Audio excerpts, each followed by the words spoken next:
안녕하세요. 저는 올해 65세인 김태호라고 합니다. 지금 저는 플로리다에 있는 저희 별장에서 이 이야기를 들려드리고 있어요. 창밖으로는 야자수가 바람에 살랑살랑 흔들리고 온도계는 24도를 가리키고 있습니다. 바로 지금이 12월 중순이에요. 이맘때 밴쿠버에 있다면 저는 아마 침대에서 일어나지도 못했을 거예요. 하지만 지금 제 기분은 정말 상쾌합니다. 어떻게 해서 이런 일이 가능했는지 차근차근 말씀드려 보겠습니다. 1995년에 저희 가족이 밴쿠버에 처음 왔을 때만 해도 모든 게 신기하고 좋았어요. 그때 저는 35세였고 아내 수경이는 32세였습니다. 서울에서 엔지니어로 일하다가 더 나은 기회를 찾아 이민을 결정했죠. 캐나다는 정말 깨끗하고 질서정연한 나라였어요. 공기도 맑고 사람들도 친절하고 무엇보다 아이들이 자유롭게 뛸 수 있는 환경이 마음에 들었습니다. 첫 직장도 금방 구했고 집도 리치먼드에 괜찮은 곳으로 장만했어요. 모든 게 계획대로 흘러가는 것 같았습니다. 아이들도 학교에 잘 적응했고 저희 부부도 새로운 삶에 희망이 가득했어요. 처음 몇 년간은 정말 행복했어요. 여름에는 로키 산맥으로 캠핑을 가고 봄에는 벚꽃 구경을 하고 가을에는 단풍놀이를 다녔습니다. 밴쿠버의 온화한 기후가 정말 좋았어요. 겨울에도 눈이 별로 안 오니까 제설 걱정도 없고 영하로 잘 안 떨어지니까 난방비도 그리 많이 나오지 않았습니다. 한국보다 훨씬 살기 좋다고 생각했어요. 주변 한국 분들도 모두 밴쿠버 날씨를 자랑스러워했습니다. 캐나다에서 가장 살기 좋은 도시라고 하면서 말이에요. 그런데 이상한 일이 생기기 시작했어요. 이민 온 지 5년 정도 되었을 때부터였는데 11월만 되면 기분이 이상해지는 거예요. 처음에는 단순히 계절이 바뀌어서 그런가 보다 했습니다. 한국에서도 가을이면 약간 우울해지는 게 있었거든요. 그런데 여기서는 그 정도가 아니었어요. 11월부터 3월까지 거의 5개월 동안 마치 다른 사람이 된 것 같았습니다. 아침에 일어나는 것부터가 고역이었어요. 몸이 납덩이처럼 무겁고 뭘 해도 의욕이 안 생기고 자꾸만 잠만 자려고 했습니다. 해가 갈수록 증상은 더 심해졌어요. 밴쿠버의 겨울이 이렇게 힘든 줄 몰랐습니다. 비는 정말 끝없이 내리고 하늘은 항상 회색빛이고 해는 오후 4시면 벌써 지기 시작해요. 12월이면 해가 나지 않는 날이 보름이나 됩니다. 아침 8시에 일어나도 바깥이 깜깜하고 오후 3시만 되어도 벌써 어두워지기 시작해요. 하루 종일 실내 조명을 켜고 살아야 했습니다. 이런 날들이 몇 달씩 계속되니까 정말 미칠 것 같았어요. 아내도 저와 똑같이 힘들어했습니다. 2005년 즈음에 정말 심각해서 병원에 가봤어요. 그때 처음으로 계절성 우울증이라는 진단을 받았습니다. 의사가 설명해 주더라고요. 시저널 AFFECT IV 디소더 줄여서 SAD라고 하는데 일조량 부족으로 생기는 우울증이라고 했어요. 밴쿠버는 캐나다에서도 겨울 일조량이 가장 적은 도시 중 하나래요. 10월부터 2월까지 총 일조량이 390시간밖에 안 된다고 하더라고요. 토론토는 505시간, 캘거리는 670시간인데 말이에요. 그러니까 거의 반 정도밖에 햇빛을 못 보는 거죠. 의사가 광치료를 권해줬어요. 특수한 램프를 사서 매일 아침 30분씩 쬐라고 하더라고요. 1만 럭스짜리 광치료기를 $600 주고 샀습니다. 매일 아침 일어나자마자 그 앞에 앉아서 30분씩 쬐어요. 처음에는 조금 나아지는 것 같기도 했는데 금세 효과가 떨어졌습니다. 항우울제도 처방받아서 먹어봤어요. 하지만 부작용이 너무 심했어요. 머리가 멍해지고 입이 마르고 밤에 잠도 안 와서 더 힘들었습니다. 비타민 D도 먹어보고 운동도 열심히 해보고 온갖 방법을 다 써봤지만 근본적인 해결책이 안 됐어요. 더 화가 났던 건 의료진들의 태도였어요. 40대 초반의 젊은 의사가 저를 보더니 이렇게 말하는 거예요. 나이가 들면 다 그런 거라고 적응하고 살아야 한다고 하더라고요. 약간 운동 부족인 것 같으니까 헬스장이나 다니라고 하고요. 정말 기가 막혔어요. 제가 30년간 엔지니어로 일하면서 온갖 문제를 해결해 봤는데 이 친구가 저를 뭘로 보는 건지 모르겠더라고요. 간호사도 비슷했어요. 겨울 우울증이 뭐 대수냐는 식으로 말하면서 그냥 참고 살라고 하더라고요. 캐나다 사람들은 다 그렇게 산다면서 말이에요. 집에서도 이해를 못 받았어요. 큰아들이 그러더라고요. 아빠는 왜 그렇게 예민하냐고 캐나다에 와서 이렇게 좋은 환경에서 살면서 뭐가 불만이냐고 하더라고요. 둘째 딸도 비슷했어요. 친구들 아빠는 다 멀쩡한데 우리 아빠만 이상하다고 하더라고요. 아내도 처음에는 이해해줬는데 해가 갈수록 지쳐가는 게 보였어요. 11월부터 3월까지 거의 5개월 동안 저희 부부가 다른 사람이 되거든요.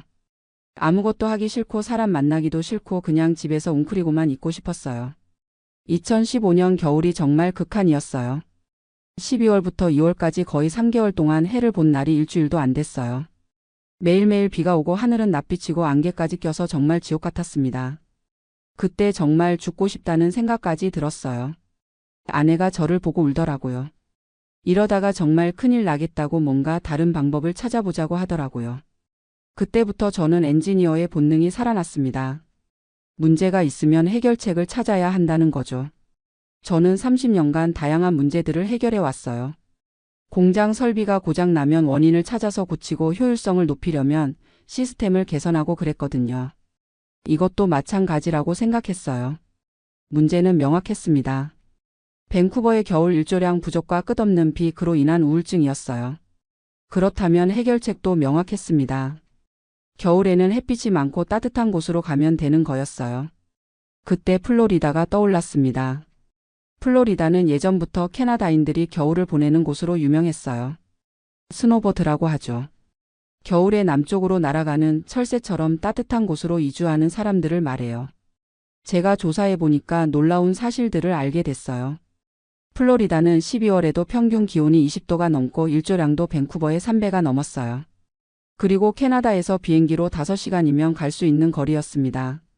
주변 사람들 반응은 정말 가관이었어요. 제가 플로리다에 별장을 사겠다고 하니까 모두들 말리더라고요. 60이 넘어서 무슨 별장이냐, 돈 낭비하지 말라고 하고요. 큰아들은 아예 화를 내더라고요. 그 돈으로 은퇴 자금이나 더 모으라고 왜 쓸데없는 일에 돈을 쓰냐고 하면서 말이에요. 한인의 사람들도 비슷했어요. 나이 들어서 무슨 모험이냐, 밴쿠버에서 조용히 살라고 하더라고요. 심지어 어떤 분은 미국 가서 병 나면 의료비만 억대 나온다고 겁까지 주더라고요. 하지만 저는 이미 마음을 굳혔어요. 6개월 동안 밤낮으로 조사했습니다. 플로리다 부동산 시장부터 시작해서 의료보험, 세금, 생활비까지 모든 걸 다 알아봤어요. 인터넷으로 부동산 정보를 찾아보고 현지 부동산 에이전트들과 스카이프로 미팅도 했습니다.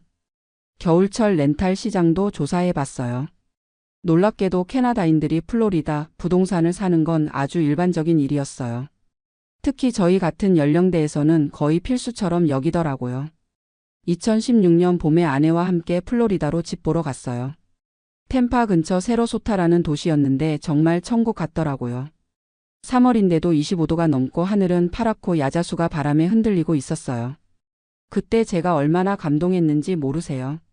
6개월 만에 제대로 된 햇빛을 본 거였거든요. 아내도 마찬가지였어요. 둘 다 얼굴에 웃음이 돌아왔어요. 바로 그날 계약서에 사인했습니다. 이베드룸 콘도를 45만 달러에 샀어요. 첫 번째 겨울을 플로리다에서 보낸 경험은 정말 충격적이었어요. 11월 말에 밴쿠버를 떠나서 3월 중순까지 약 4개월을 그곳에서 보냈습니다. 매일 아침 일어나면 창밖이 환했어요. 온도는 항상 20도 이상이고 하늘은 파랗고 바람은 시원했습니다. 우울증이 완전히 사라졌어요. 30년 만에 처음으로 겨울에 정상적인 생활을 할 수 있었습니다. 매일 산책을 하고 수영도 하고 골프도 배우기 시작했어요. 아내도 완전히 다른 사람이 됐습니다. 예상치 못한 장점들이 더 많았어요. 우선 건강이 눈에 띄게 좋아졌습니다. 관절염도 거의 없어지고 혈압도 안정됐고 체중도 자연스럽게 줄었어요. 밴쿠버에서는 겨울마다 감기를 달고 살았는데 플로리다에서는 한 번도 아프지 않았습니다. 그리고 새로운 인맥들이 생겼어요. 저희와 비슷한 캐나다 부부들이 정말 많더라고요. 모두들 같은 이유로 플로리다에 온 사람들이었어요. 서로 경험을 나누고 함께 활동하면서 새로운 우정이 생겼습니다. 경제적으로 따져봐도 결코 손해가 아니었어요. 밴쿠버에서 겨울마다 쓰던 난방비, 의료비, 우울증 치료비를 생각해보면 플로리다 별장 유지비와 비슷했습니다. 게다가 건강이 좋아지니까 병원비도 거의 안 나왔어요. 항우울제도 끊었고 광치료기도 필요 없어졌고요. 무엇보다 삶의 질이 비교할 수 없을 정도로 향상됐습니다. 돈으로 환산할 수 없는 가치였어요. 주변 사람들의 반응이 180도 바뀌었어요. 처음에는 저희를 말렸던 사람들이 이제는 부러워하더라고요. 저희가 플로리다에서 보내는 사진들을 보고는 자기들도 그렇게 하고 싶다고 하더라고요. 특히 겨울마다 우울증으로 고생하는 분들이 저에게 조언을 구하러 오기 시작했어요. 큰아들도 인정하더라고요. 아빠가 겨울에 완전히 다른 사람이 됐다고 정말 좋은 결정이었다고 하면서 말이에요. 플로리다에서 한인 커뮤니티도 만났어요. 놀랍게도 저희와 비슷한 처지의 한국 분들이 정말 많더라고요. 토론토에서 오신 분, 밴쿠버에서 오신 분, 심지어 한국에서 직접 오신 분들도 있었어요. 모두들 겨울 우울증이나 추위 때문에 플로리다를 선택하신 분들이었습니다. 함께 골프도 치고 맛있는 한국 음식도 해먹고 정말 즐거운 시간들을 보냈어요.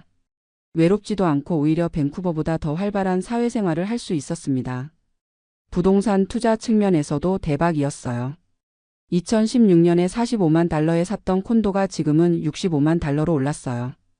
8년 만에 20만 달러 하나로 2억 7천만 원 정도 수익이 난 거죠. 설사 팔더라도 손해는 전혀 없을 상황이에요. 게다가 겨울철 임대 수요도 많아서 저희가 안 쓸 때는 다른 캐나다인들에게 빌려주고 있어요. 한 달에 3,000달러씩 받으니까 유지비는 거의 나오는 셈이에요. 지금 저는 완전히 다른 인생을 살고 있어요. 겨울이 무섭지 않습니다. 오히려 기대가 돼요. 11월이 되면 플로리다로 떠날 생각에 설레거든요. 따뜻한 햇살 아래서 골프도 치고 해변도 산책하고 새로운 사람들도 만나고요. 3월에 밴쿠버로 돌아올 때도 기분이 좋아요. 봄이 시작되니까요. 이제는 1년 내내 좋은 계절만 경험하고 있습니다. 이 경험을 통해서 제가 깨달은 게 있어요.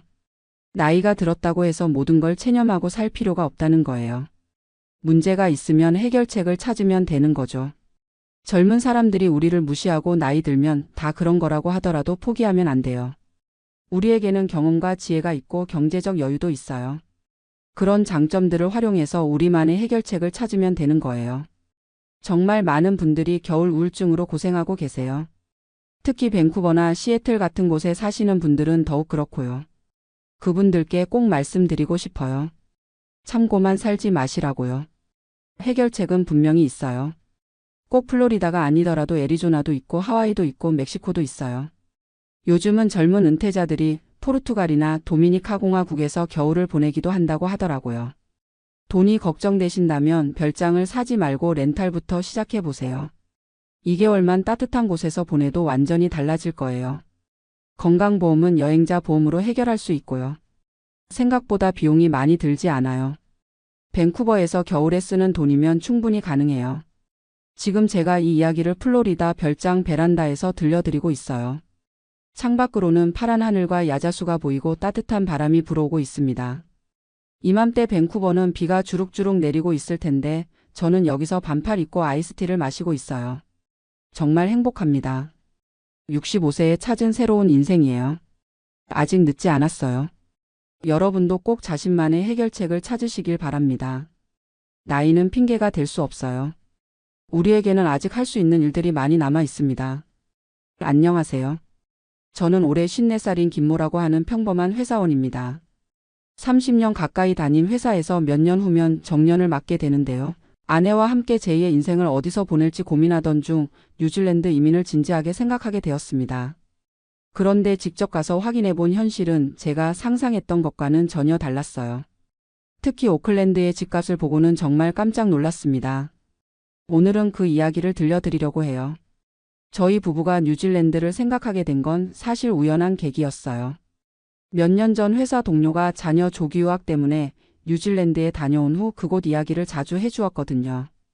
깨끗한 자연환경, 안전한 치안, 여유로운 생활, 그리고 무엇보다 한국보다 훨씬 저렴한 물가와 집값.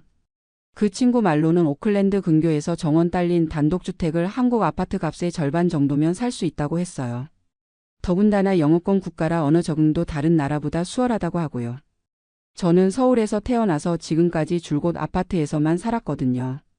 30평대 아파트에서 아내와 두 아이를 키우며 살아왔는데 정원이 있는 단독주택에서 여유롭게 노후를 보낸다는 상상만으로도 가슴이 설레더라고요.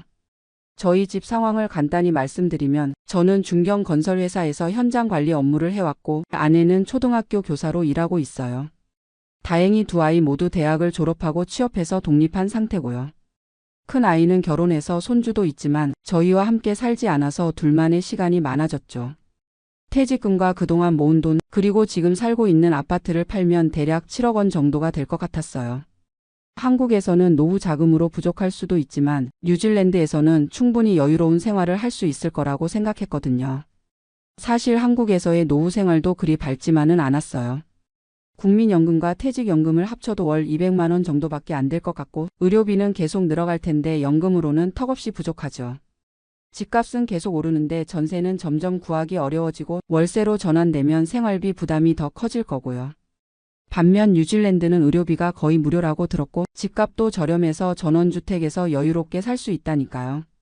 영어야 조금 서툴지만 기본적인 의사소통은 가능하고 한인 커뮤니티도 있어서 완전히 외롭지는 않을 거라고 생각했어요. 그래서 작년부터 본격적으로 이민을 알아보기 시작했습니다. 인터넷으로 뉴질랜드 이민 조건도 찾아보고 현지 부동산 사이트도 들여다보고 이민 준비 카페도 가입해서 정보를 모았어요. 저희 나이 정도면 투자 이민이 가장 현실적인 방법인 것 같더라고요. 일정 금액을 투자하고 몇 년간 거주하면 영주권을 받을 수 있다고 하니까 구체적인 계획을 세워보기로 했죠. 아내도 처음에는 반신반의했지만 한국에서의 노후 생활에 대한 불안감 때문에 점점 관심을 보이더라고요. 교사 연금이 있긴 하지만 그것만으로는 부족하고 건강 문제나 부모님 부양 문제도 걱정이 많았거든요. 그러던 중 올해 초에 결정적인 계기가 생겼어요. 아내가 학교에서 스트레스를 많이 받아서 건강이 안 좋아진 거예요. 의사 선생님이 환경을 바꿔서 스트레스를 줄이라고 하시더라고요. 그때 아내가 말했어요. 여보, 우리 정말 뉴질랜드로 가볼까요? 여기서 이런 식으로 살다가는 몸이 망가질 것 같아요. 그래서 올해 연말에 아예 현지 답사를 가보기로 했습니다. 직접 가서 눈으로 보고 느껴봐야 현실적인 판단을 할 수 있잖아요. 인터넷으로 아무리 정보를 모아도 한계가 있고 실제로 살아보려면 현지 사정을 제대로 알아야 하니까요. 그런데 문제는 두 사람이 함께 가기에는 비용 부담이 크다는 거였어요. 그래서 제가 먼저 혼자 가서 일주일 정도 둘러보고 오기로 했습니다. 집값이나 생활비, 교통, 의료시설 등을 직접 확인해보고 가능성이 있어 보이면 나중에 아내와 함께 다시 가서 구체적으로 알아보는 거죠. 12월 초에 휴가를 내고 오클랜드로 출발했습니다. 인천공항에서 출발해서 11시간 정도 걸려서 오클랜드 공항에 도착했어요. 시차가 4시간이라 그렇게 크지 않아서 괜찮더라고요. 공항에서부터 느낌이 달랐어요. 인천공항처럼 웅장하지는 않지만 깔끔하고 여유로운 분위기였거든요. 입국 심사도 간단했고 사람들도 친절했어요. 시내로 가는 버스에서 창밖을 보니 정말 아름다웠습니다. 푸른 언덕들과 깨끗한 하늘, 여기저기 보이는 단독주택들.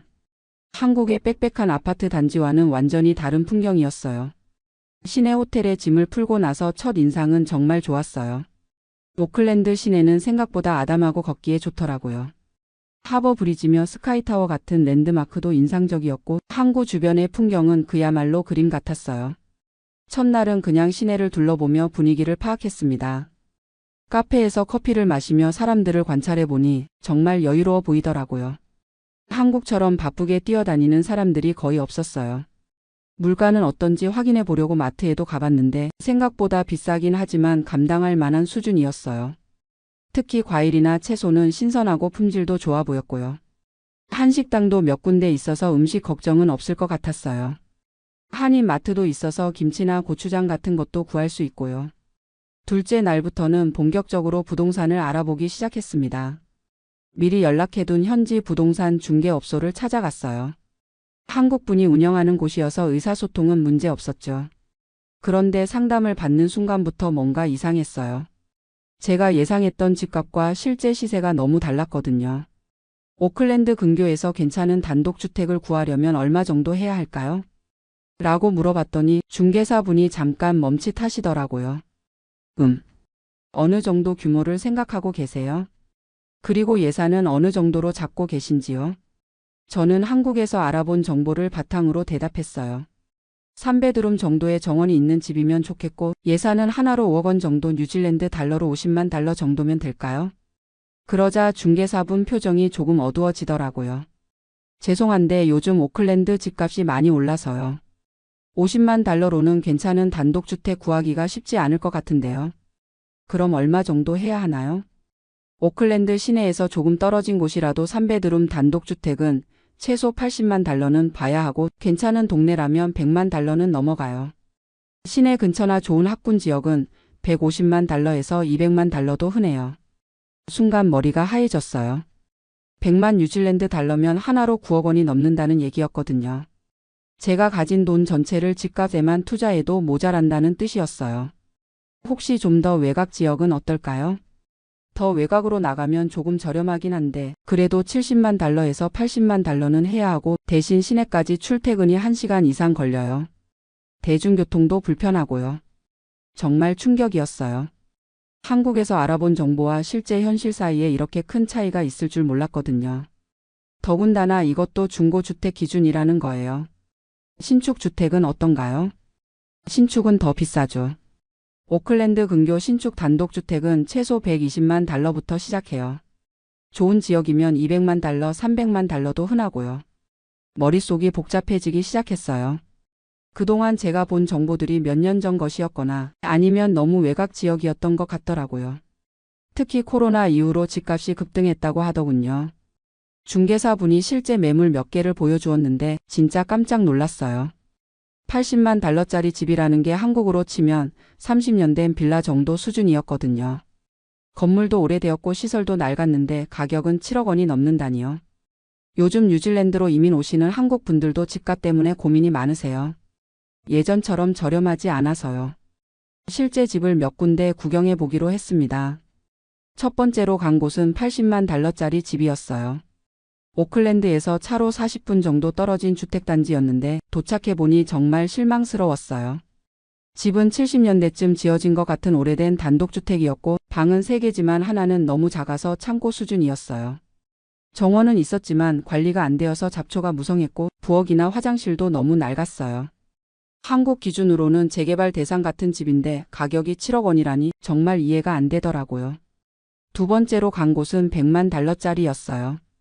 조금 더 시내와 가까운 곳이었는데 집 상태는 첫 번째보다 나았지만 여전히 오래된 느낌이었어요. 정원은 제법 넓었지만 집 자체는 40년은 된 것 같았거든요. 하나로 9억 원을 주고 살 집이 이 정도라니 정말 충격적이었어요. 한국에서 9억이면 서울 강남은 아니어도 꽤 괜찮은 아파트를 살 수 있잖아요.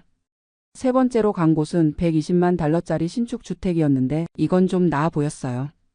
현대적인 디자인의 시설도 깔끔했고 정원도 잘 조성되어 있었죠.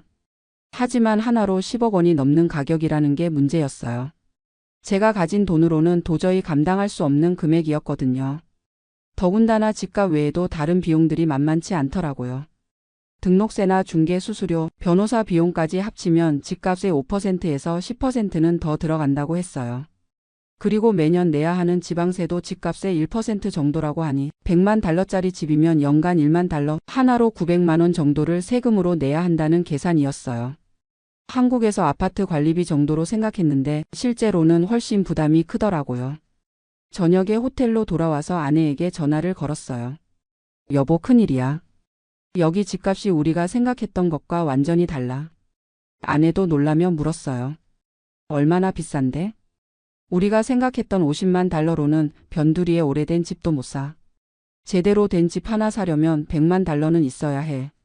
그럼 하나로 9억 원이 넘는다는 얘기네? 우리 돈 전부 집값에 써도 모자라잖아. 그게 문제야.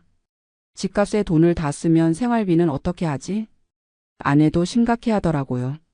우리가 계획했던 것과 너무 달랐거든요.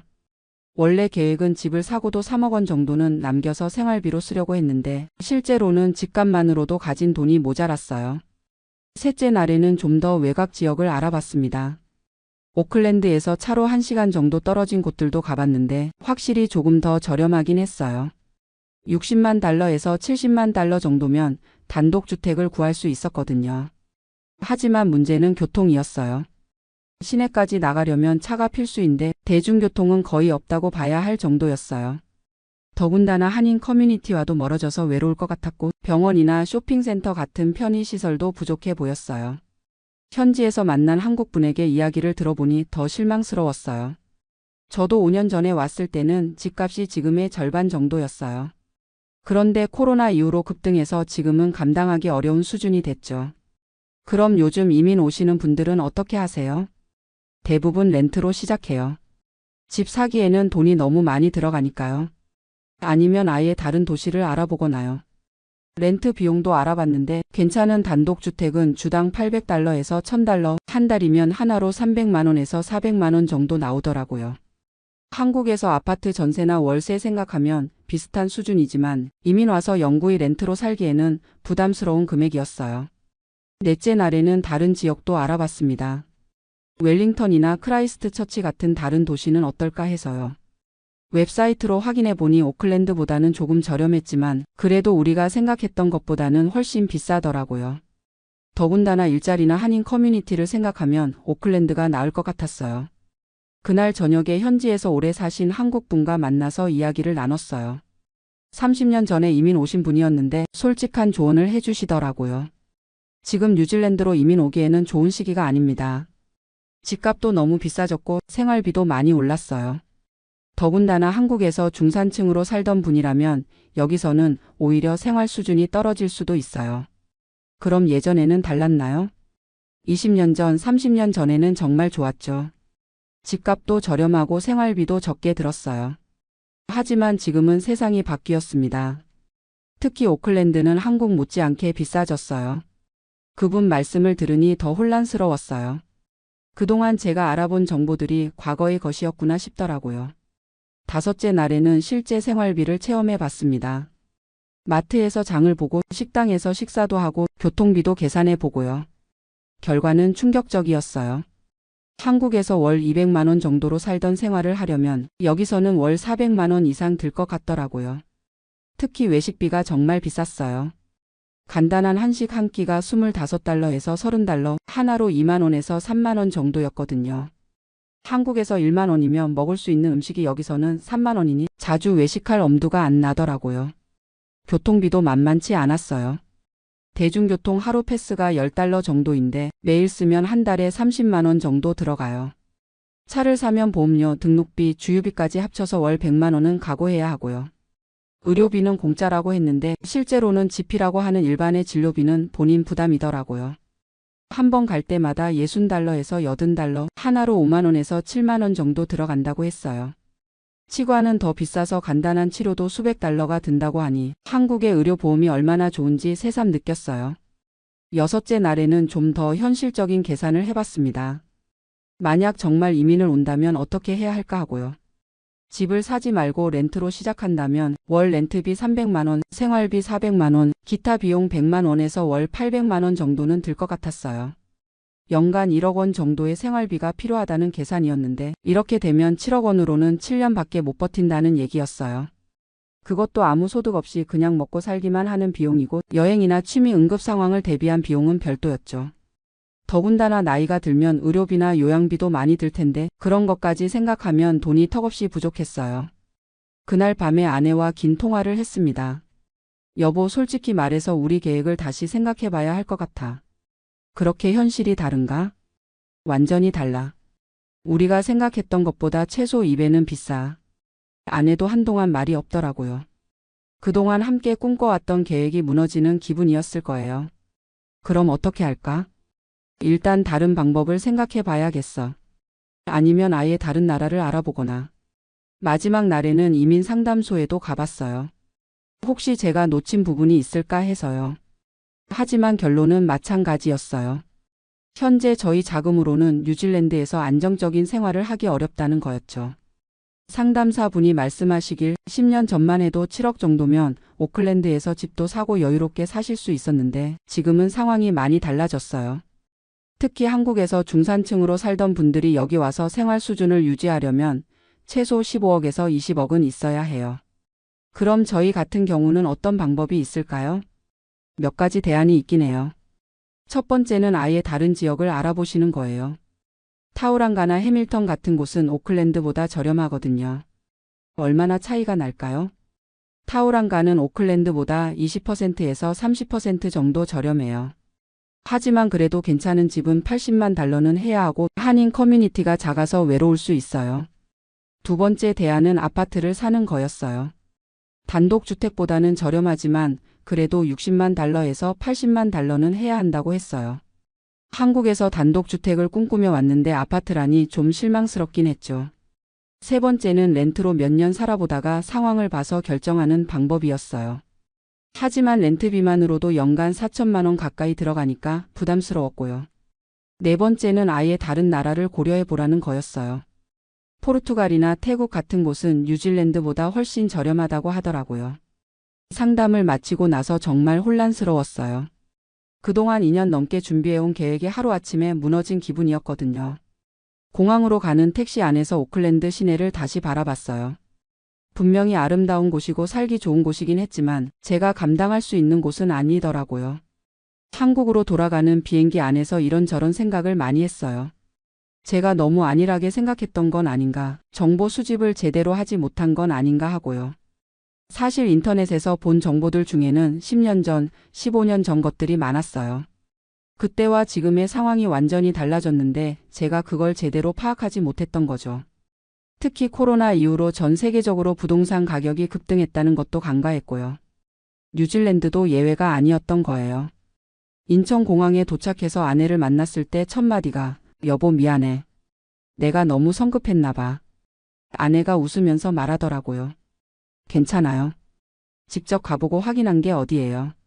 나중에 가서 후회하는 것보다 낫죠. 그날 저녁 집에서 자세한 이야기를 나눴어요. 제가 본 집들 사진도 보여주고 실제 집값이나 생활비도 구체적으로 설명해줬죠. 아내도 충격받긴 했지만 현실적으로 받아들이더라고요. 그럼 이제 어떻게 할까요? 일단 뉴질랜드는 포기하고 다른 방법을 생각해 봐야겠어. 그 후 몇 주 동안 다른 대안들을 알아봤어요. 포르투갈 골든 비자도 알아보고 태국 장기 거주 비자도 알아보고 말레이시아 세컨드홈 프로그램도 검토해 봤죠. 하지만 알아볼수록 각각 장단점이 있더라고요. 언어 문제, 의료시설, 치안, 기후 등등 고려할 게 너무 많았어요. 그러다가 문득 이런 생각이 들었어요. 굳이 해외로 나갈 필요가 있을까? 한국도 생각해보면 살기 좋은 나라잖아요. 의료보험도 잘 되어 있고 대중교통도 편리하고 치안도 안전하고요. 물론 집값이 비싸긴 하지만 전세나 월세로도 충분히 살 수 있고 한국어로 의사소통할 수 있다는 것만으로도 큰 장점이에요. 더군다나 자식들과 손주들도 여기 있는데 멀리 떠날 필요가 있을까 싶더라고요. 아내와 다시 상의해봤어요. 여보, 차라리 한국에서 지방으로 이사 가는 건 어떨까? 지방으로요? 부산이나 대구 같은 곳 말이야. 서울보다 집값도 저렴하고 생활비도 적게 들잖아. 바다도 가깝고 공기도 좋고. 아내도 관심을 보이더라고요. 그것도 좋은 생각이네요. 뉴질랜드까지 갈 필요 없이 국내에서도 충분히 여유로운 생활을 할 수 있을 것 같아요. 그래서 요즘은 국내 지방 도시들을 알아보고 있어요. 부산의 해운대나 광안리, 대구의 수성구, 대전의 유성구 같은 곳들 말이에요.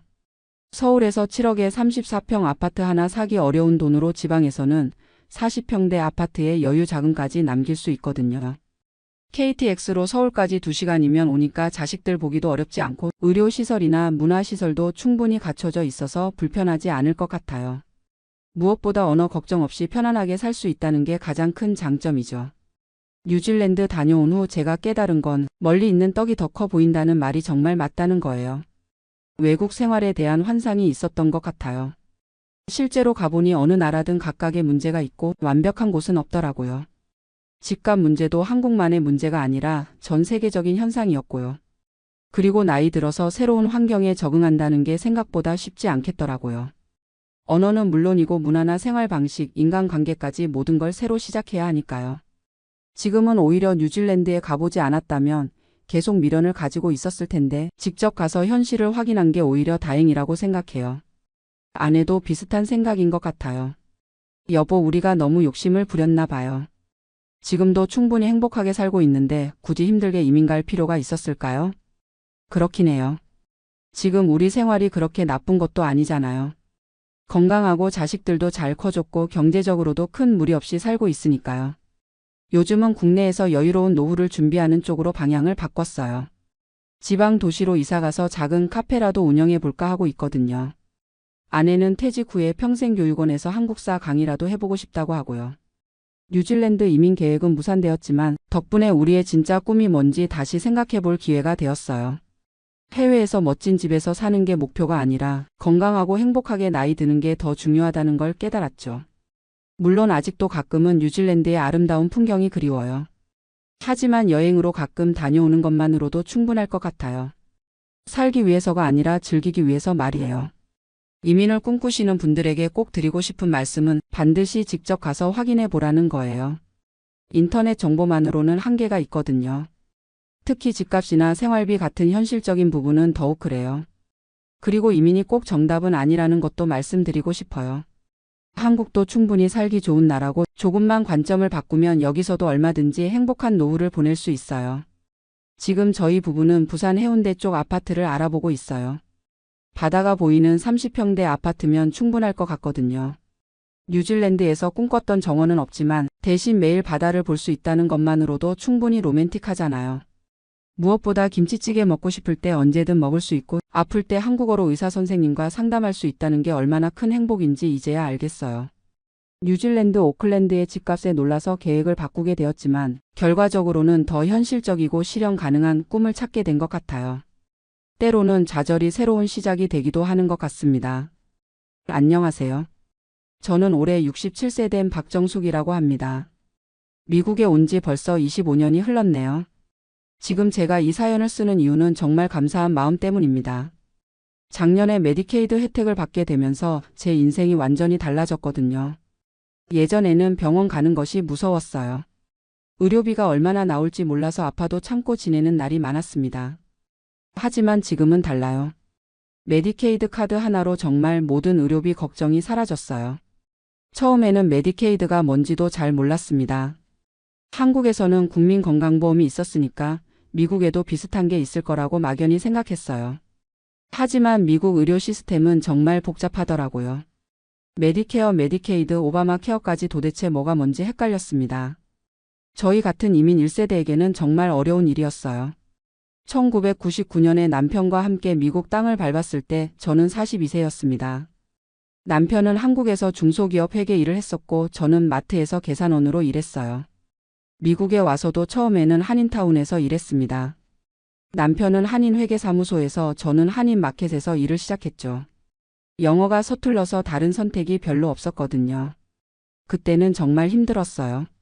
남편과 제가 둘 다 일해도 월 수입이 $3,000 정도밖에 안 됐습니다. 집세, 음식값, 기본 생활비만 해도 빠듯했는데 의료보험료까지 내기는 정말 어려웠어요. 그래서 처음 몇 년간은 의료보험 없이 지냈습니다. 아프면 참고 정말 심할 때만 응급실에 갔죠. 그때 응급실비로 몇천 달러씩 나와서 몇 달간 할부로 갚은 기억이 아직도 생생해요. 2010년경부터는 직장을 통해서 의료보험에 가입할 수 있었어요. 하지만 보험료만 월 $400 정도 냈는데 막상 병원에 가면 디덕터블이라고 해서 본인 부담금이 또 엄청났습니다. 연간 $5,000까지는 본인이 내야 한다고 하더라고요. 그러니까 결국 의료비가 $5,000 넘게 나와야 보험 혜택을 제대로 받을 수 있는 거였어요. 감기 걸려서 병원 가면 $200, $300씩 나오는데 이것도 다 본인 부담이었죠. 그렇게 20년 넘게 살다 보니 나이가 들면서 몸이 여기저기 아프기 시작했습니다. 무릎이 아프고 혈압이 높아지고 당뇨 수치도 경계선이라고 하더라고요. 하지만 병원 가는 게 여전히 부담스러웠어요. 2020년에 남편이 갑자기 심장마비로 세상을 떠났습니다. 그때 병원비만 $150,000가 나왔어요. 보험이 있었지만 결국 저희가 부담해야 할 금액이 $30,000 정도 됐습니다. 남편 장례비까지 합치니까 정말 큰 돈이었죠. 그 이후로 제 혼자 살게 됐는데 수입도 줄어들고 의료비는 더 부담스러워졌어요. 한인마켓에서 파트타임으로 일해서 월 수입이 $1,200 정도밖에 안 됐거든요. 여기에 소셜 시큐리티를 $780 받아서 총 $2,000 조금 안 되는 돈으로 살았어요. 집세만 $950였으니까 정말 빠듯했습니다. 2022년 겨울에 제가 넘어져서 손목이 부러졌어요. 응급실에 갔는데 엑스레이, 깁스, 의사 진료비까지 해서 $4,500가 나왔습니다. 보험이 있었지만 디덕터블 때문에 거의 다 제가 내야 했어요. 그때 정말 절망스러웠습니다. 월 수입의 2배가 넘는 돈을 한 번에 내야 한다니요. 병원에서 할부로 낼 수 있다고는 했지만 월 $300씩 1년 반을 내야 한다고 하더라고요. 그럼 제가 생활할 돈이 얼마나 남겠어요. 그때 한인 커뮤니티 센터에서 만난 김 아줌마가 저에게 메디케이드에 대해 알려줬어요. 저소득층을 위한 정부 의료보험이 있다는 거였죠. 처음에는 반신반의했습니다. 저희 같은 사람도 정부 보험을 받을 수 있다고요. 김 아줌마가 자세히 설명해줬는데 메디케이드는 나이나 장애, 그리고 소득 수준에 따라 자격이 결정된다고 했어요. 65세 이상이고 소득이 월 1,700달러 이하면 신청할 수 있다고 하더라고요. 제 소득이 딱 그 정도였으니까 자격이 될 수도 있다는 거였죠. 하지만 문제가 하나 있었어요. 재산 기준이었습니다. 그때까지만 해도 메디케이드는 개인 재산이 2,000달러 이하여야 신청할 수 있었거든요. 저는 남편 생명보험금으로 받은 돈 15만 달러가 은행에 있었어요.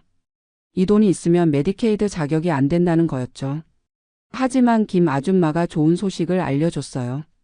2024년부터 캘리포니아에서는 65세 이상 메디케이드 신청자의 재산 제한이 없어진다는 거였어요.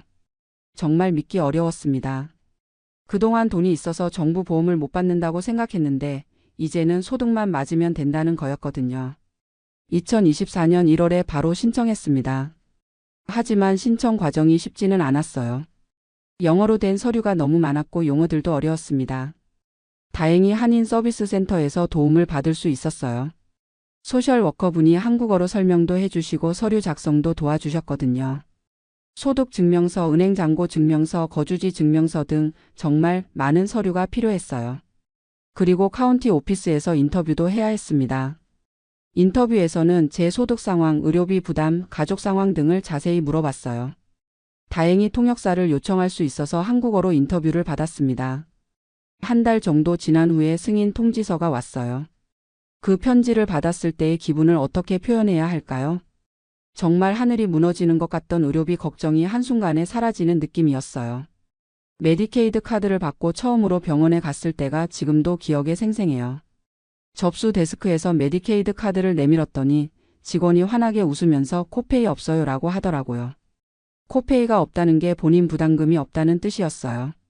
진료비, 검사비, 처방약값까지 모든 게 무료였습니다. 그동안 아껴왔던 건강검진도 받을 수 있었어요. 유방암 검사, 대장 내시경, 심장 검사까지 필요한 모든 검사를 받았는데 한 푼도 내지 않았어요. 예전 같았으면 이런 검사들만 몇천 달러는 나왔을 텐데 말이죠. 처방약도 마찬가지예요. 혈압약, 당뇨약, 관절염약까지 한 달에 5에서 6가지 약을 먹는데 모두 무료입니다. 예전에는 약값만 월 200달러 넘게 나왔거든요. 지금은 그 돈을 다른 생활비로 쓸 수 있어요. 그리고 메디케이드의 가장 큰 장점은 예방의료에 집중할 수 있다는 거예요. 예전에는 아파야 병원에 갔다면 지금은 아프기 전에 미리 관리할 수 있어요. 정기검진도 받고 영양상담도 받고 물리치료도 필요하면 언제든지 받을 수 있거든요. 덕분에 건강 상태가 많이 좋아졌어요. 혈압도 잘 조절되고 있고 무릎 통증도 물리치료 받으면서 많이 나아졌습니다. 메디케이드 덕분에 제 삶의 질이 정말 많이 향상됐어요. 의료비 걱정 없이 필요할 때마다 병원에 갈 수 있다는 게 이렇게 큰 안정감을 주는 줄 몰랐어요. 지금은 한 달에 한 번씩 정기검진을 받고 처방약도 꼬박꼬박 먹고 있습니다. 예전에는 약값이 아까워서 증상이 좀 나아지면 약을 끊곤 했는데 지금은 의사 말대로 꾸준히 복용할 수 있어요. 그래서인지 전반적인 건강 상태가 훨씬 좋아졌습니다. 메디케이드에는 치과 치료도 포함돼 있어요. 예전에는 치과 가는 게 정말 부담스러웠거든요. 간단한 치료도 몇백 달러씩 나오니까 참고 살았어요. 지금은 정기적으로 치과 검진도 받고 필요한 치료도 받을 수 있어서 정말 좋아요. 안경도 메디케이드에서 지원해줘요. 나이가 들면서 시력이 많이 나빠졌는데 새 안경을 맞출 수 있었어요. 예전에는 안경 하나에 300달러씩 하니까 몇 년씩 참고 쓰곤 했는데 말이죠. 메디케이드를 받으면서 느낀 점이 하나 더 있어요. 미국 정부의 저소득층에 대한 배려가 생각보다 세심하다는 거예요. 물론 신청 과정이 복잡하고 어려운 점도 있지만 일단 혜택을 받게 되면 정말 포괄적으로 지원해줘요. 의료비뿐만 아니라 교통비 지원도 있고 영양 상담이나 건강교육 프로그램도 제공해줍니다. 한인 친구들 중에는 아직도 메디케이드에 대해 잘 모르는 분들이 많아요. 특히 정부 돈을 받는 게 부끄럽다고 생각하시는 분들도 계시고요. 하지만 저는 이건 부끄러운 게 아니라고 생각해요. 우리도 세금을 내면서 살아왔고 이건 우리의 권리거든요. 아픈데 돈 때문에 치료를 못 받는 게 더 안타까운 일이죠. 요즘은 제가 메디케이드 신청을 도와드리는 일을 하고 있어요. 한인 커뮤니티 센터에서 자원봉사로 다른 어르신들의 신청서 작성을 도와드리거든요. 제가 겪었던 과정을 알려드리고 필요한 서류들도 함께 준비해드려요. 지금까지 20분 정도 도와드렸는데 모두 승인을 받으셨어요. 그분들이 기뻐하시는 모습을 보면 제가 더 뿌듯해요. 특히 한할머니는 당뇨 합병증으로 발 상처가 잘 낫지 않아서 고생하셨는데 메디케이드 받고 나서 전문의 치료를 받으며 많이 좋아지셨어요. 또 다른 할아버지는 백내장 수술을 몇 년째 미루고 계셨는데 메디케이드로 수술받고 새 세상이 보인다고 하시더라고요. 이런 분들을 보면서 메디케이드가 정말 우리 같은 저소득 시니어들에게는 생명줄 같은 존재라는 걸 느껴요. 지금 제가 이 사연을 쓰는 이유도 혹시 저와 비슷한 상황에 계신 분들께 도움이 되길 바라서예요. 65세 이상이시고 월 소득이 $1,700 정도 이하라면 꼭 신청해 보세요. 2024년부터는 재산 제한이 없어졌으니까 은행에 돈이 좀 있어도 괜찮아요. 신청 과정이 복잡하긴 하지만 한인 서비스 센터나 카운티 오피스에서 도움을 받을 수 있어요. 영어가 어려우면 통역 서비스도 요청할 수 있고요. 메디케이드를 받고 나면 정말 인생이 달라져요. 의료비 걱정 없이 건강 관리를 할 수 있다는 게 이렇게 큰 변화를 가져올 줄 몰랐어요. 예전에는 조금만 아파도 이번에는 병원비가 얼마나 나올까 걱정부터 했는데 지금은 그런 걱정이 전혀 없어요. 오히려 건강한 몸으로 더 오래 살아야겠다는 생각이 들어요. 손주들도 보고 싶고 더 많은 분들을 도와드리고 싶거든요.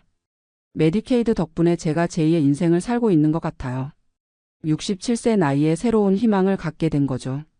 미국에 와서 25년 동안 정말 많은 어려움이 있었지만 지금은 이 나라의 시스템에 감사한 마음이 커요. 물론 완벽하지는 않지만 저소득층을 위한 안전망이 있다는 게 정말 다행이에요.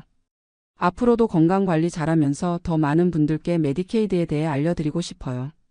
혹시 이 사연을 듣고 계신 분 중에 메디케이드 신청을 고민하고 계신다면 꼭 도전해보세요. 여러분의 인생도 저처럼 달라질 수 있을 거예요. 의료비 걱정 없는 노후 정말 가능합니다. 메디케이드가 바로 그 해답이에요.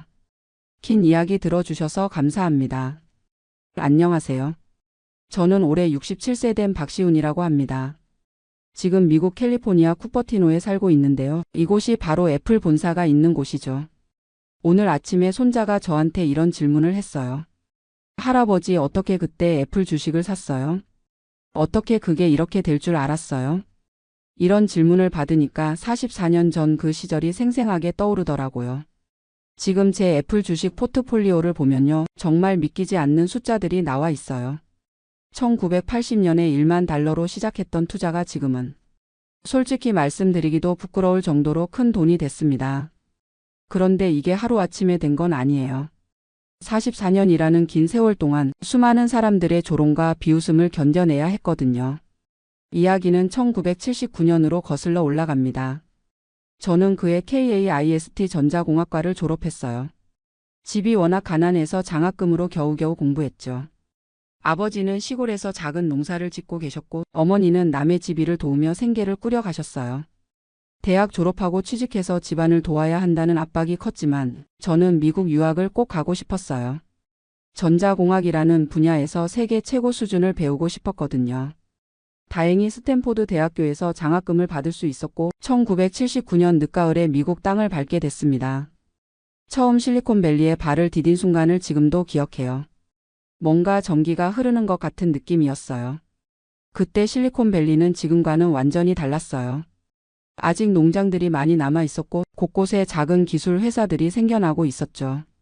HP, 인텔, 페어차일드 같은 회사들이 있었지만 지금처럼 거대한 기업들은 아니었어요. 그런데 대학원에서 공부하면서 정말 놀라운 걸 목격했어요. 개인용 컴퓨터라는 게 나타나기 시작한 거예요. 그때까지 컴퓨터라고 하면 IBM의 거대한 메인프레임만 있었는데 갑자기 책상 위에 올려놓을 수 있는 컴퓨터가 나온 거죠. 1980년 초 어느 날이었어요. 연구실 선배가 저를 어떤 작은 회사에 데려갔는데 그곳이 바로 애플이었어요. 쿠퍼티노의 작은 건물에서 젊은 사람들이 뭔가 열심히 만들고 있더라고요. 그들이 보여준 게 APPL이 컴퓨터였어요. 처음 그걸 만져봤을 때의 충격을 어떻게 표현할까요? 지금까지 본 컴퓨터와는 완전히 다른 세상이었어요. 누구나 쉽게 사용할 수 있게 만들어져 있었거든요. 더 놀라운 건 그걸 만든 사람들이었어요. 스티브 잡스라는 25살짜리 청년이 회사를 이끌고 있었고 그의 비전을 들어보니 정말 혁명적이었어요. 개인용 컴퓨터로 세상을 바꾸겠다는 거였어요. 그때 IBM은 컴퓨터 업계를 완전히 장악하고 있었어요. 아무도 IBM에 도전할 수 있다고 생각하지 않았죠. 하지만 저는 애플이 다르다고 느꼈어요. 기술적으로 완전히 새로운 접근을 하고 있었거든요. 1980년 12월 드디어 애플이 주식을 상장한다는 소식이 들렸어요. 주당 22달러에 공개한다고 하더라고요. 저는 그 순간 이거다 싶었어요. 이 회사는 반드시 성공할 거라는 확신이 들었거든요. 그런데 주변 반응은 정반대였어요. 지도 교수님께서는 제게 이렇게 말씀하시더라고요. 시훈아, 너는 공부하러 온 거야. 주식 투자 같은 도박은 하지 마라. IBM도 있는데 무슨 애플이냐. 한국인 선배들은 더 심했어요. 박시훈, 너 미쳤니? 겨우 생긴 회사에 돈을 넣는다고? IBM 주식을 사든지 아니면 은행에 저금을 해. 그게 안전한 길이야. 심지어 한국에 있는 부모님께도 전화가 갔어요. 아들이 미국에서 도박을 한다고요. 어머니는 울먹이시며 전화하셨어요. 시훈아, 학비 아껴서 장사는 하지 마라. 공부만 열심히 해라. 하지만 저는 확신이 있었어요. 전자공학을 공부한 사람으로서 애플의 기술이 얼마나 혁신적인지 알 수 있었거든요. 그들이 만든 건 단순한 컴퓨터가 아니라 완전히 새로운 패러다임이었어요. 그래서 결심했어요. 생활비로 아껴둔 5,000달러에다가 은행에서 학자금 대출까지 받아서 5,000달러를 더 마련했어요. 총 1만 달러로 애플 주식 454주를 샀습니다. 1980년 12월 12일 역사적인 날이었어요. 아침 일찍 증권회사에 가서 주문을 넣었죠. 주가가 22달러에서 시작해서 하루 만에 32달러까지 올랐어요. 첫날부터 50% 수익률을 기록한 거죠. 그때 연구실 동료들이 깜짝 놀라더라고요. 야, 박시훈이 하루 만에 5,000달러 벌었다고. 운이 정말 좋네. 이제 팔고 나와라. 하지만 저는 팔지 않았어요. 이건 시작에 불과하다고 생각했거든요. 애플의 진짜 가치는 아직 드러나지도 않았다고 봤어요. 1980년대는 정말 힘든 시기였어요. 1985년에 스티브 잡스가 회사에서 쫓겨났거든요. 이사회와 갈등을 빚다가 결국 나가게 된 거예요. 그때 애플 주가가 폭락했어요. 주변에서는 난리가 났죠. 봐라, 애플은 이제 끝이다. 창업자도 나갔는데 무슨 미래가 있겠냐. 지금이라도 팔아라. 확실히 흔들렸어요. 주가가 계속 떨어지는데 정말 제가 잘못 판단한 건 아닌가 싶었거든요. 하지만 그래도 팔지 않았어요. 왜냐하면 애플의 기술은 여전히 뛰어났거든요. 매킨토시 컴퓨터를 써보니까 여전히 다른 회사들보다 몇 년은 앞서 있었어요. 문제는 경영이지 기술은 아니라고 생각했어요. 1990년대는 더 힘들었어요. 애플이 정말 망할 뻔했거든요. 시장 점유율이 5%까지 떨어졌고 주가는 역사상 최저점을 기록했어요. 그때 모든 사람이 저를 미쳤다고 했어요. 박시훈, 너 정말 고집불통이다. 15년 동안 손해만 보고 있잖아. 이제라도 손절하고 나와라. 심지어 아내도 걱정했어요. 당신 이제 그만해요. 우리 아이들 교육비도 생각해야죠. 그 돈으로 집이라도 사요. 정말 외로웠어요. 온 세상이 저를 비웃는 것 같았거든요. 하지만 포기할 수 없었어요. 제가 본 애플의 기술력은 가짜가 아니었거든요. 1997년 드디어 기회가 왔어요. 스티브 잡스가 애플로 돌아온다는 소식이 들린 거예요. 12년 만에 복귀였죠. 그 소식을 들었을 때 정말 가슴이 뛰었어요. 이제 진짜 시작이구나. 17년을 기다린 보람이 있겠구나. 그런 생각이 들었어요. 1998년에 아이맥이 나왔어요. 반투명한 컬러풀한 디자인의 컴퓨터였는데 완전히 새로운 바람을 일으켰어요. 애플 주가가 서서히 오르기 시작했죠. 2001년에는 아이팟이 나왔어요. 음악을 1,000곡이나 담을 수 있는 작은 기계였죠. 이때부터 애플이 완전히 달라졌어요. 단순한 컴퓨터 회사가 아니라 라이프 스타일을 바꾸는 회사가 된 거예요. 그때 처음으로 제 투자 가치가 원금을 넘어섰어요. 21년 만에 드디어 수익이 난 거죠. 아내가 그제서야 인정하더라고요. 당신이 옳았네요. 정말 대단해요. 하지만 진짜 혁명은 2007년에 일어났어요. 아이폰이 나온 거죠. 스마트폰이라는 완전히 새로운 기기였어요. 전화, 컴퓨터, 음악 플레이어가 하나로 합쳐진 거였죠. 아이폰 발표를 보는 순간 저는 확신했어요. 이제 세상이 바뀔 거다. 애플이 정말로 세계를 지배할 거다. 실제로 그렇게 됐어요. 아이폰이 나온 이후 애플 주가가 로켓처럼 치솟았어요. 제 포트폴리오 가치가 기하급수적으로 늘어났죠. 2010년에 드디어 억대 자산가가 됐어요. 1만 달러로 시작한 투자가 30년 만에 100배가 된 거예요. 그때 정말 감격스러웠어요. 30년 동안의 고생이 헛되지 않았구나. 그런데 더 놀라운 일이 기다리고 있었어요. 아이패드, 애플워치가 계속 나오면서 주가가 계속 올랐거든요. 지금은 처음 투자금의 몇천 배가 됐어요. 가장 기분 좋았던 건 과거에 저를 비웃던 사람들의 변화였어요. 예전에 저를 미쳤다고 하던 선배가 전화를 했어요. 시훈아, 미안하다. 내가 옳았구나. 어떻게 그걸 알았니? 지도 교수님도 나중에 인정하시더라고요. 내가 잘못 생각했다. 너의 안목이 정말 대단했다. 어떻게 그런 확신을 가질 수 있었니? 하지만 저는 자만하지 않았어요. 성공했다고 해서 생활을 바꾸지도 않았고요. 여전히 검소하게 살고 있어요. 다만 아이들 교육에는 투자를 많이 했죠. 큰아들 준호는 지금 구글에서 시니어 엔지니어로 일하고 있어요. 스탠포드에서 컴퓨터 공학을 전공했는데 아버지의 기술적 안목을 물려받은 것 같아요. 실리콘밸리에서 인정받는 엔지니어가 됐죠. 딸 미나는 로펌에서 파트너 변호사로 일해요. 하버드 로스쿨을 나왔는데 꼼꼼하고 논리적인 성격이에요. 지금은 우리 가족 자산 관리를 담당하고 있어요. 두 아이 모두 성공해서 정말 뿌듯해요. 교육에 투자한 보람이 있는 것 같아요. 이제 3세대가 모두 풍요롭게 살 수 있게 됐거든요. 저는 투자할 때 몇 가지 원칙이 있어요. 첫째, 기술을 이해해야 한다는 거예요. 저는 전자공학을 전공했기 때문에 애플의 기술이 얼마나 혁신적인지 알 수 있었어요. 둘째, 장기적 관점으로 봐야 한다는 거예요. 단기적인 주가 변동에 휘둘리면 안 돼요. 정말 좋은 회사라면 시간이 지날수록 가치가 증명되거든요. 셋째, 군중 심리를 거스를 용기가 있어야 해요.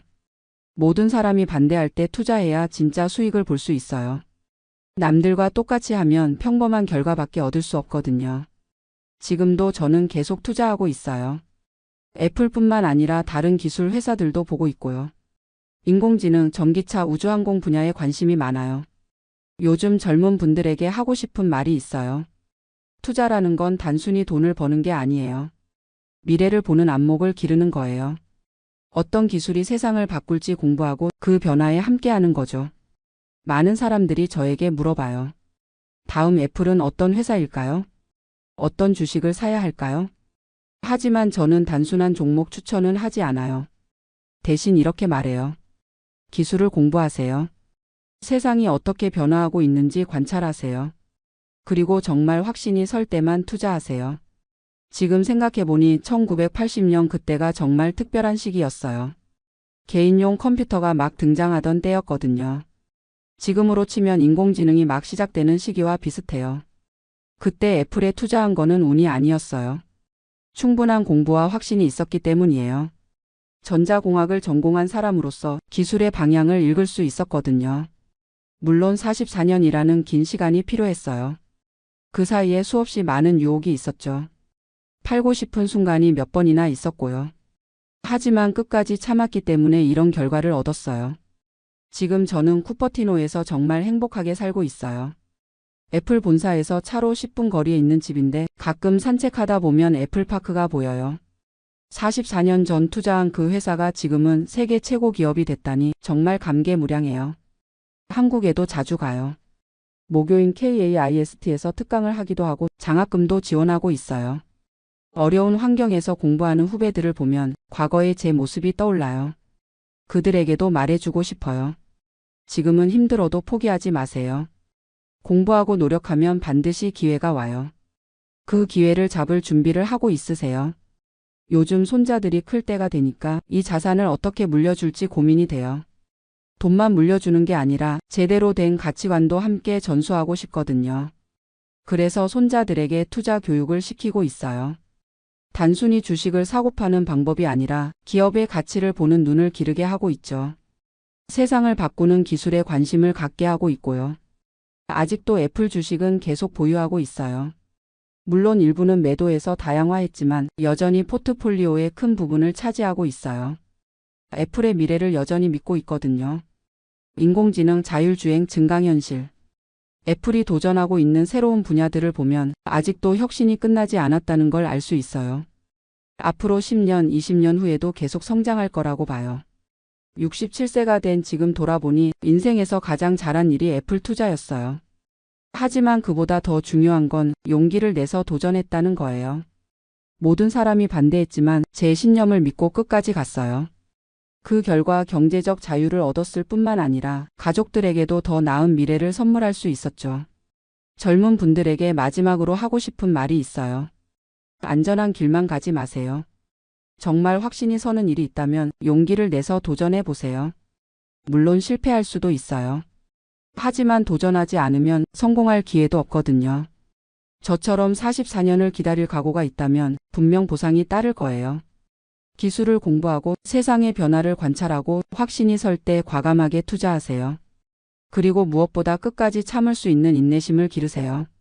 그것이 바로 제가 67년 인생을 살면서 깨달은 가장 소중한 교훈입니다.